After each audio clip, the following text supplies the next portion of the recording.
Fala pessoal, tudo bem com vocês? Bora atualizar as notícias porque tem novidades relacionadas ao Timão. O caso Rodrigo Garro tem uma notícia que é boa para a defesa do jogador. Eu vou te explicar essa história. Tem um zagueiro que fez um anúncio importante, viu? E uma dívida surreal, inacreditável por um volante que mal jogou. Chega mais, eu sou o Chico Garcia, inscreva-se no canal e vamos juntos.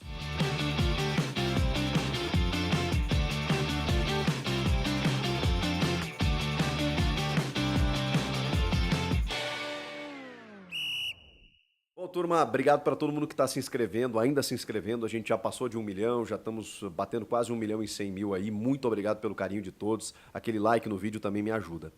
Tem muita notícia envolvendo o Corinthians e eu começo com essa situação envolvendo o Rodrigo Garro, ausente das postagens do Corinthians nesses primeiros dias de 2025, da pré-temporada. Corinthians que estreia no dia 16 contra o Red Bull Bragantino no Campeonato Paulista, já está trabalhando com o Ramon Dias, mas o Rodrigo Garro, vocês sabem, né, se envolveu em um acidente com uma vítima fatal, foi indiciado por homicídio culposo sem a intenção de matar, sem o agravo pela ingestão de bebida alcoólica, porque o juiz considerou um índice muito baixo, embora a localidade de Las Palmas, né, onde ele estava na Argentina, tenha tolerância zero para a ingestão do álcool no volante, né, no comando da direção.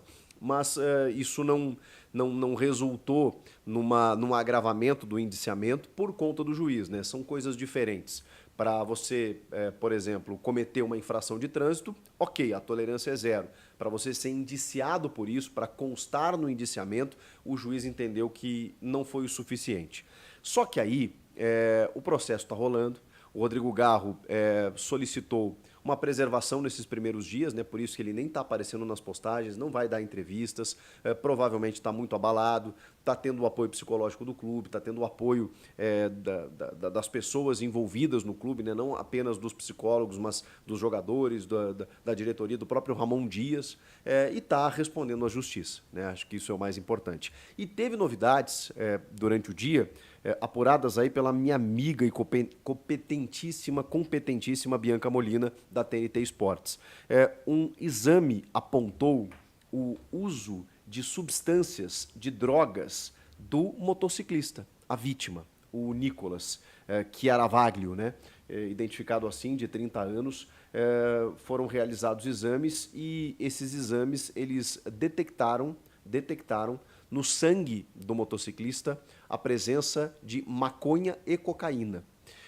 Ele testou positivo para essas substâncias. Além disso, essas amostras apontaram 1,56 grama de álcool por litro no sangue dele. O Garro, 0,56. O motociclista, que acabou falecendo no acidente, 1,56. Acima de 1.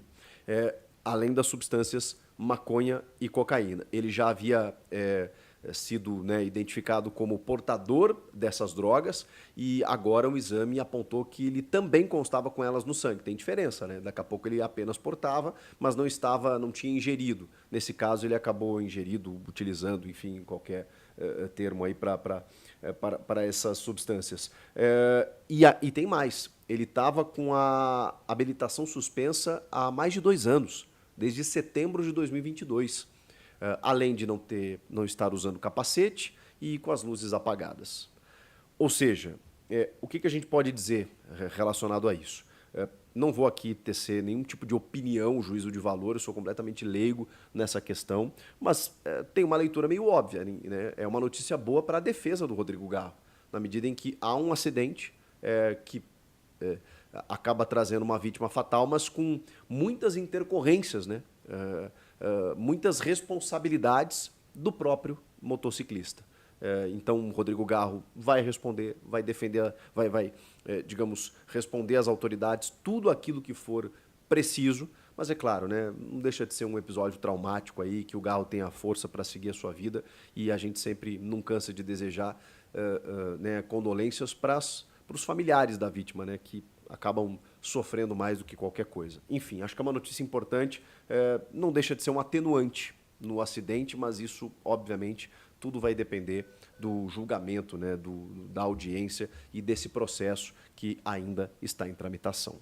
O zagueiro Kaká acabou se antecipando e publicou na sua rede social a sua permanência em definitivo no Corinthians, o seu novo contrato. Ele estava emprestado pelo clube japonês, o Tokushima Vortis, e a gente já tinha falado aqui no final do ano passado, né, que ele havia já cumprido as metas estipuladas em contrato para a aquisição em definitivo do jogador no valor de 4 milhões de dólares.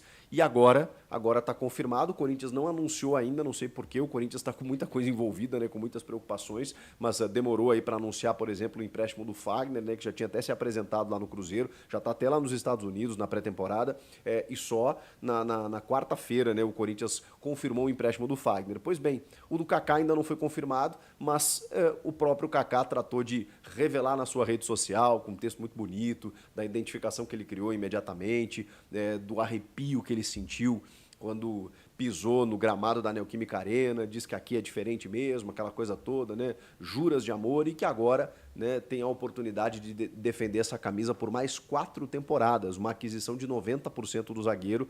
O Corinthians realizou ao custo de 4 milhões de dólares junto ao Tokushima Vortis, ele que estava emprestado.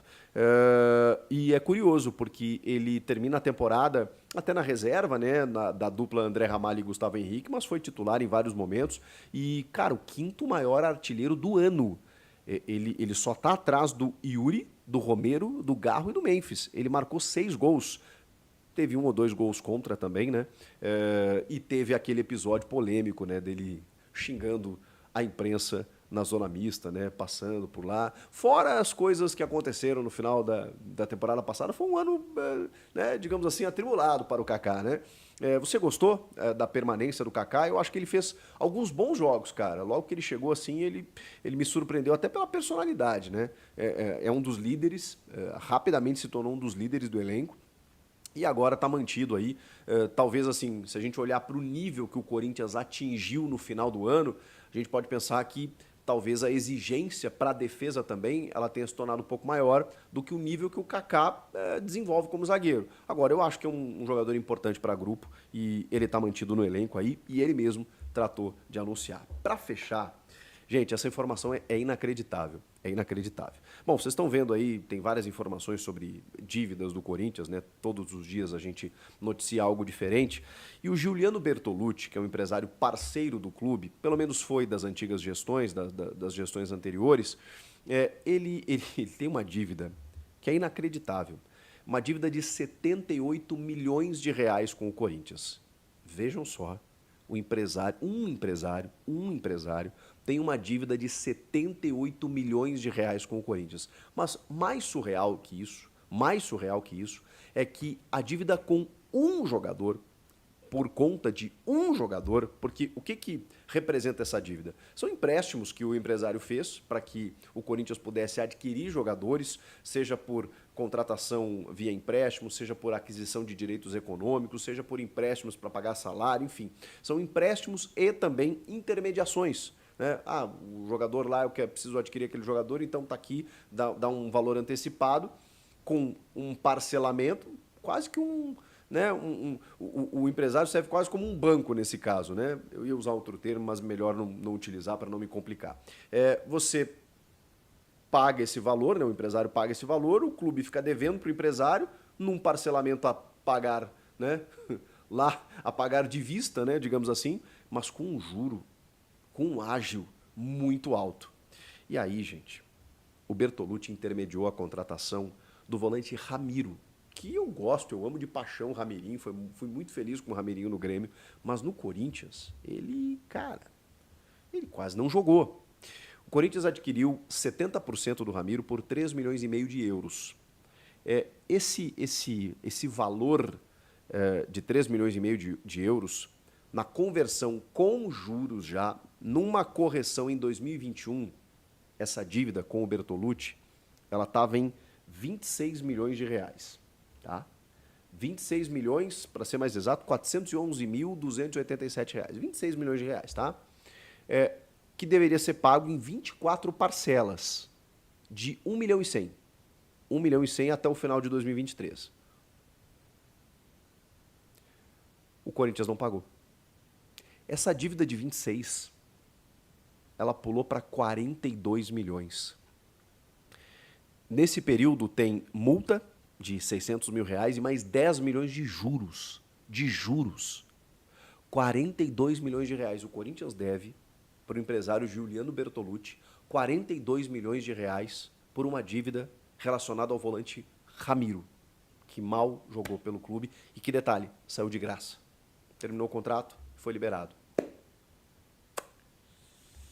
Cara, que loucura. E aí tem outros jogadores, né? Porque ele também emprestou R$ 6 milhões numa oportunidade, mais 2 numa outra, são 8 milhões de empréstimo. Aí tem jogadores que ele intermediou negócios, como o Jô, o zagueiro Léo Santos, o Douglas Augusto, o Paulinho, agora se aposentou, também teve uma intermediação aí no valor de quase 3 milhões de reais, e aí vai somando, gente, 78 milhões. Detalhe, a dívida total é 53, tá?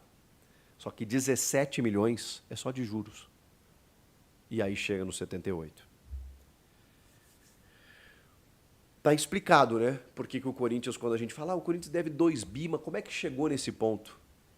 Eu pergunto, como que deixa chegar nesse ponto? Comenta aqui, inscreva-se no canal, eu volto na próxima.